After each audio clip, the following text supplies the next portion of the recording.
Alors, il est 9 heures du matin. Je viens de partir de chez Hamza. Je n'ai pas réussi à réparer son matelas gonflable. Donc, finalement, on a dormi ensemble. Et voilà, et ce matin, je me lève. Il y a Cyril, mon copain, qui arrive d'ici 2 heures. Donc, je vais profiter de mes 2 dernières heures au pub pour faire des petites interviews.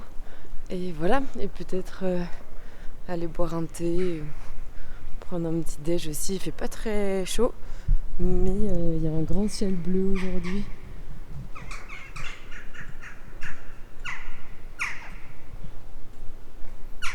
Et j'ai pas précisé, aujourd'hui on est le 11 novembre et on est au Puy-en-Velay.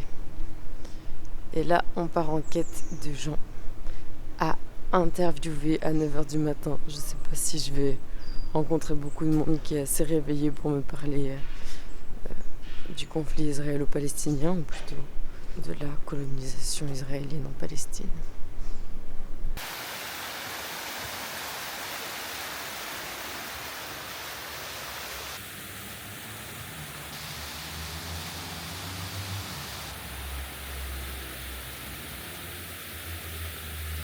Vous, est-ce que vous pouvez me dire ce que vous comprenez de ce qui se passe là-bas? Pour moi, c'est un pays, et donc les gens ils sont pas censés mourir, que ce soit dans les deux camps. Et toi, est-ce que tu as l'impression qu'on peut faire quelque chose depuis la France ou... Oui. Qu'est-ce qu'on peut faire pour... Déjà, leur dire d'arrêter la guerre entre eux, parce que c'est pas normal. Et comment tu comprends cette guerre, toi? Israël ne veut pas accepter Gaza en tant que pays. Ils veulent pas le comprendre, qu'ils sont cons et qu'ils devraient arrêter de faire la guerre. Ça marche. Poutine, excusez-moi, il est con. Il est plus con que nous les Français. Déjà qu'on a un mauvais président en France. Pourquoi tu trouves qu'il est con, Poutine? Parce qu'il a déjà un assez grand pays et qu'est-ce qu'il va faire en Ukraine? Et je vois, j'ai plusieurs de mes camarades de classe qui viennent d'Ukraine et je pense qu'ils aimeraient bien peut-être revoir un jour leur pays, mais pas un pays désastré. Toi, tu as quel âge? 20 ans. Ça marche. Et t'étudies quoi? Je suis en seconde bac pro hôtellerie. Ça marche. Bah écoute, beaucoup de belles choses pour toi. Je te souhaite le meilleur. Merci.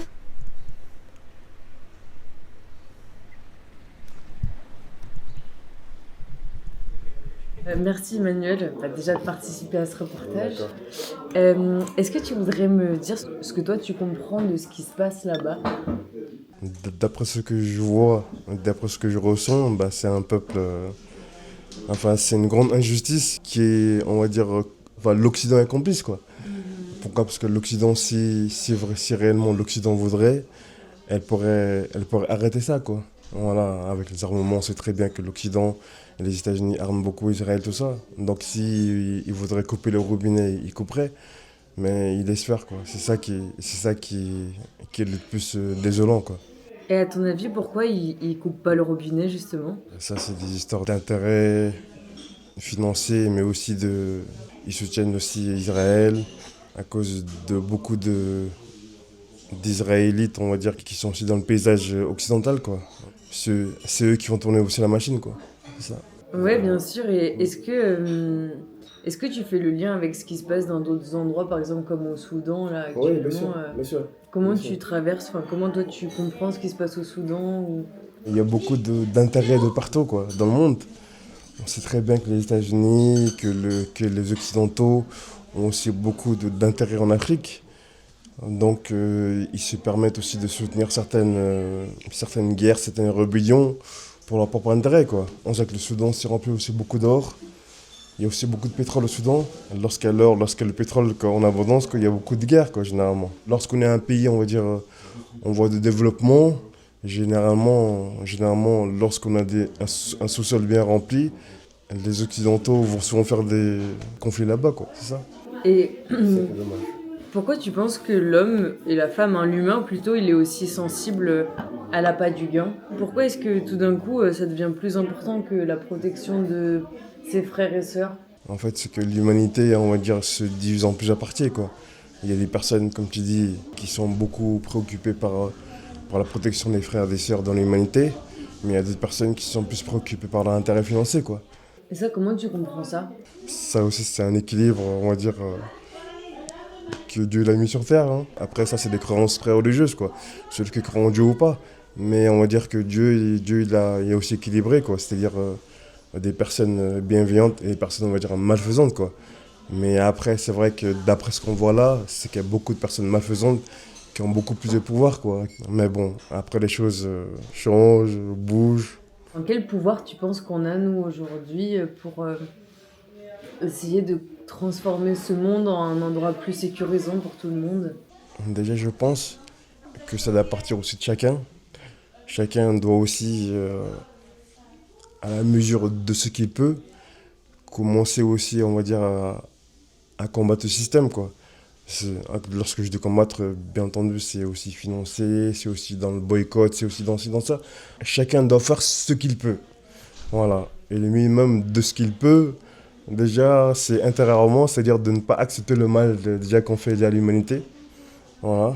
Et après, selon ce qu'il peut, voilà, dans le boycott, dans les manifestations, dans ci, dans ça.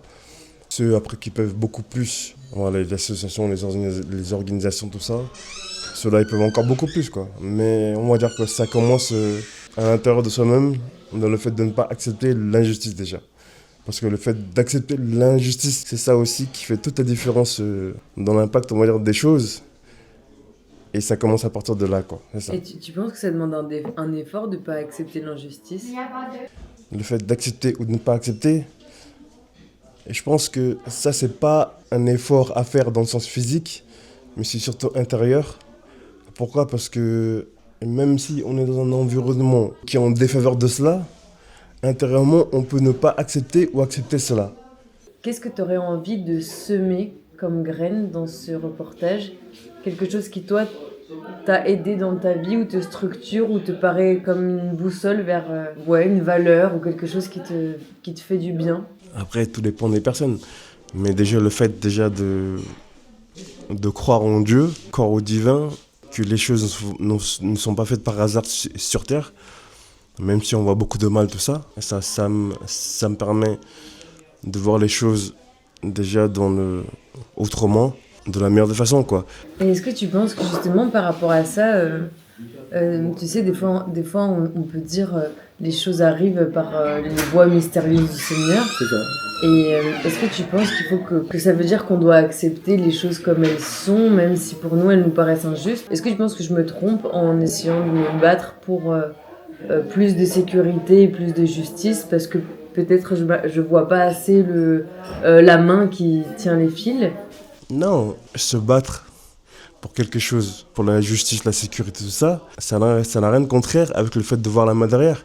Pourquoi? Parce que le fait de se battre pour quelque chose, ça c'est un combat, on va dire, naturel, quoi, vous voyez. Ça c'est aussi voir aussi le divin derrière. Quelque part, je serais moi-même agitée par la main de Dieu. C'est ça. Pourquoi? Parce que le fait de se battre pour quelque chose, c'est naturel, quoi. C'est naturel. Et celui qui sait observer, il verra aussi la main de Dieu derrière, quoi. Merci beaucoup Emmanuel pour ces 10 minutes.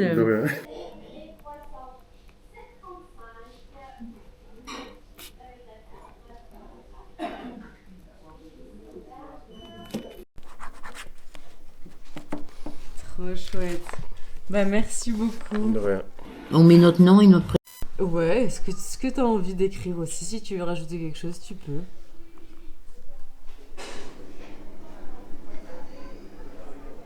Alors, bon courage à Vanny pour ce magnifique voyage dans le monde pour soutenir la paix. Merci beaucoup. Merci beaucoup en tout cas. J'ai rencontré des gens dans le café où j'étais qui m'ont dit que en fait ils pouvaient pas témoigner sur ce conflit parce que ils n'avaient pas eu l'énergie de se renseigner, parce qu'en fait il y avait déjà trop d'angoisse qui était générée par les informations et la vie actuelle, et donc ils en étaient désolés, mais ils étaient en mode en fait on n'a plus l'espace disponible pour continuer d'ingérer autant d'injustice et de violence. Et donc c'est quand même aussi quelque chose que j'entends pas mal, ce discours-là. Donc voilà, j'en fais une trace ici parce que j'ai l'impression que c'est important d'entendre ça, sans le juger. Hein. Coucou. Te voilà prêt à partir à l'aventure.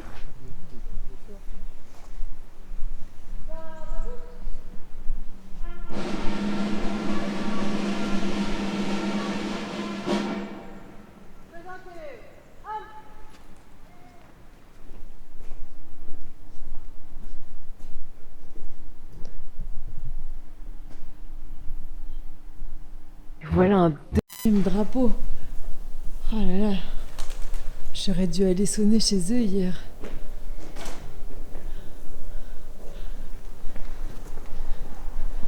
Ça fait plaisir de voir ça. Je vais sortir le mien, enfin je vais ressortir le mien. Comment tu t'appelles ? Jeanne. Jeanne. Et ma question c'est, est-ce que pour toi il y a des choses qui dysfonctionnent aujourd'hui dans notre monde ? Et si oui, qu'est-ce qui dysfonctionne pour toi ? Bah moi, ce qui me touche particulièrement, ce serait plutôt les gens qui sont à la rue, quoi, qui dorment dehors. C'est ça qui me choque le plus. Ouais. L'extrême pauvreté, quoi. Ouais, l'extrême précarité. Ouais. Et tu l'as lié à quelque chose ? Est-ce que tu comprends ses origines ou tu les... Bah on peut voir du point de vue individuel des parcours de vie qui ont foiré ou alors qui ont commencé très mal.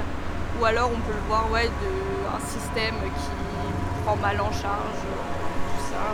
Bah Aubin, merci aussi de te prêter au jeu de ces micro-trottoirs. Est-ce que toi tu veux commencer par me dire ce que tu comprends de ce qui se passe en Palestine et en Israël, si tu comprends quelque chose? Pour moi, il y a un État prédateur qui massacre et contrôle une population sur un temps très long avec plein de phases pour au moins depuis un siècle. Voilà. Et comment tu comprends qu'on en soit arrivé là, toi? Il y a une première phase où Israël était pas très puissant et menacé par les pays alentours. Puis après, ils sont devenus très puissants et aidés par les États-Unis. Le rapport de force s'est inversé. Maintenant, ils sont hégémoniques dans la région. Et est-ce que tu penses que nous, en tant que citoyens français, on peut faire quelque chose contre cette injustice qu'on peut ressentir d'ici? Enfin, on peut porter un discours politique, faire de l'aide matérielle. Mais après, résoudre le cœur du conflit, non. Ça advient aux gens sur place, aux acteurs sur place. Je pense. Ouais. Et toi, on peut ne pas vendre des armes déjà. On peut ne pas faire des choses plus que faire des choses peut-être. qu'est-ce que tu veux semer pour le monde à venir? Qu'est-ce que tu veux offrir qui toi t'a aidé? Et pas cette prétention ni l'ambition. Je sais pas, l'art. L'art? Ouais, en général. De créer ou de contempler ce que les autres ont créé? Moi je suis plus un spectateur, mais il faut aussi des créateurs, les deux. Donc en gros de se laisser nourrir par l'art? Ouais, c'est bien. Ça permet de pas justement être totalement pessimiste.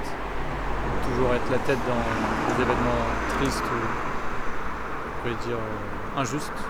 Et de voir un peu ce que les gens ils peuvent créer, comment ils ressentent le monde par rapport à l'art. Voilà.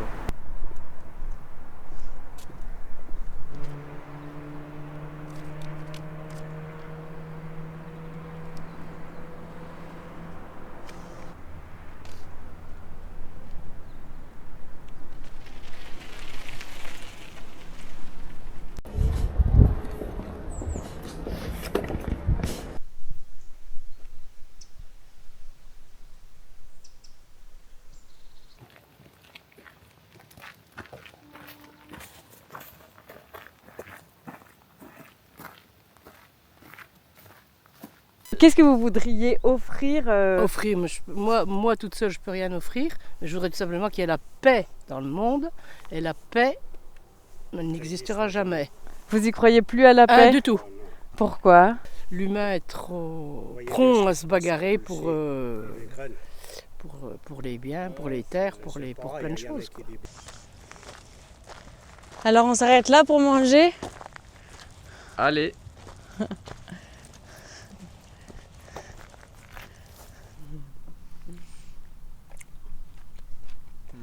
Le ton.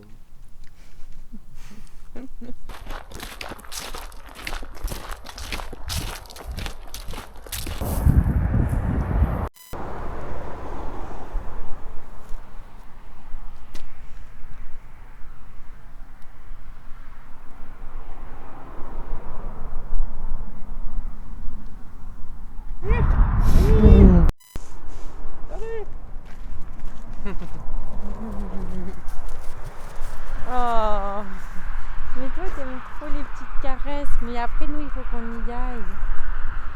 Allez.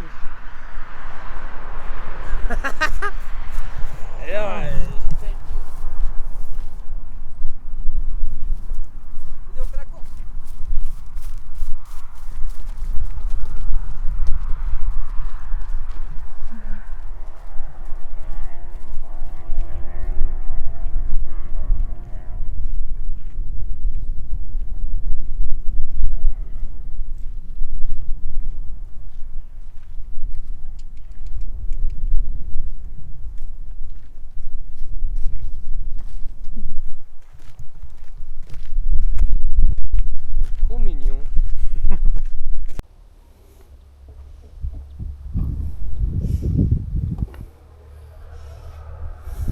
Paysage de bâtard. Alors, ta première journée de marche, tu veux raconter? Eh bien, c'est chouette. Ça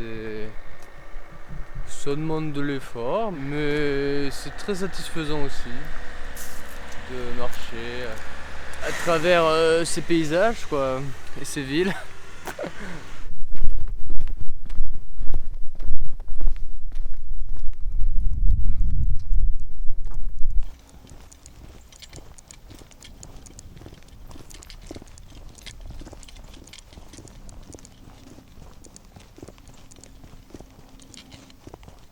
Comment se passe cette marche, Écoute, cette journée? cette journée, elle fait du bien. Ça fait 3 semaines qu'on s'est pas vus. C'était pas trop facile la distance pour nous deux. Donc là, ça fait du bien de se retrouver. Et sinon, ce matin, on a quand même pu faire plusieurs entretiens qui étaient assez intéressants. Et puis là, ce que tu m'as dit tout à l'heure était vraiment intéressant. On a beaucoup parlé des héritages et de l'injustice de l'héritage. Et on faisait le constat que c'est plus facile d'être de gauche, entre guillemets, ou d'avoir des envies de vie solidaire et collective quand on n'a pas l'angoisse de l'argent non plus, quoi. Donc voilà, je réfléchissais aux gens que je connais et qui sont vraiment affiliés au RN à fond, et je me disais, en fait, ces gens-là n'ont pas forcément non plus la chance d'être privilégiés, et donc l'envie d'une sécurité matérielle, elle fait sens pour quelqu'un qui ne l'a pas. Donc voilà, cette première journée de marche, elle est en train de s'achever sur cette réflexion-là. C'était quand même une journée fort agréable, et voilà. Mais demain, on va essayer de stopper un petit peu pour se rapprocher de Valence, pour que tu aies ton train. Et moi, ensuite, je filerai vers Avignon pour essayer de rencontrer les gens de la flottille qui marchent donc de Marseille jusqu'à Paris. Ils vont marcher et prendre aussi quelques transports en commun de manière à arriver à Paris le 29 pour la grande manifestation en soutien à la Palestine. Et donc, on va essayer de se croiser soit à Valence, soit à Avignon, peut-être plutôt à Avignon d'ici le 18. Et donc voilà, je m'étais trompée, j'avais mal compris au début, je pensais qu'il faisait un Marseille-Lyon ou un Lyon-Marseille, mais pas du tout, il faut un Marseille-Paris, et c'est des gens qui étaient notamment sur les flottilles et qui sont revenus, qui reviennent et qui entreprennent cette marche. Ah, il y en a un deuxième. Et voilà, c'est tout ce que j'ai à raconter pour aujourd'hui, j'espère qu'on va trouver l'hébergement ce soir. En tout cas, on se dirige vers Saint-Julien. On vient de croiser des chasseurs là tout à l'heure qui ont regardé très bizarrement mon drapeau, mais ils se sont pas arrêtés.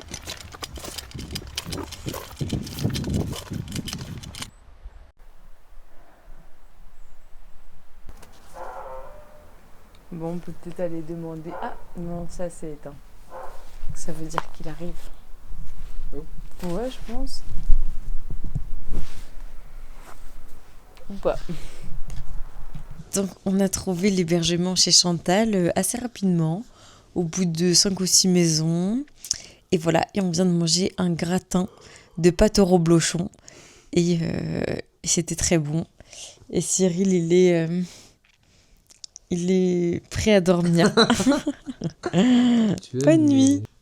Bonne nuit.